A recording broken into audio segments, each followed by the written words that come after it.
دست ہاتھ مبارک آپ صحابہ سے ملایا کرتے تھے، لیکن کچھ صحابہ شرم کے مارے، اور ان میں سے ایک صحابی یہ بھی ہے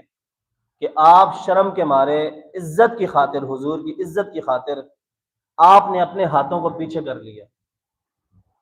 چھپا لیا اپنے ہاتھوں کو۔ سونے نبی نے ارشاد فرمایا، اے میرے صحابی کیا ہو گیا، کیوں ہاتھ چھپائے، کیوں ہاتھوں کو پیچھے کر لیا؟ تو آپ نے فرمایا، یا رسول اللہ بات ایسی اور کچھ بھی نہیں ہے، بس محنت کی وجہ سے میرے ہاتھوں پر چھالے چڑھ گئے ہیں، اور میں مناسب نہیں سمجھتا کہ ان چھالے چڑھنے والے ہاتھوں کو مبارک ہاتھوں میں دوں، اس لیے عزت کی خاطر میں نے اپنے ہاتھ پیچھے کر لیے۔ حضور نے فرمایا ادھر دو اپنے ہاتھ۔ حضور نے ان کے ہاتھ قریب کیے اور ان ہاتھوں کو بوسہ دیا، چمی دی، کس کی، اور فرمایا میں ان ہاتھوں کو کیوں نہ پیار کروں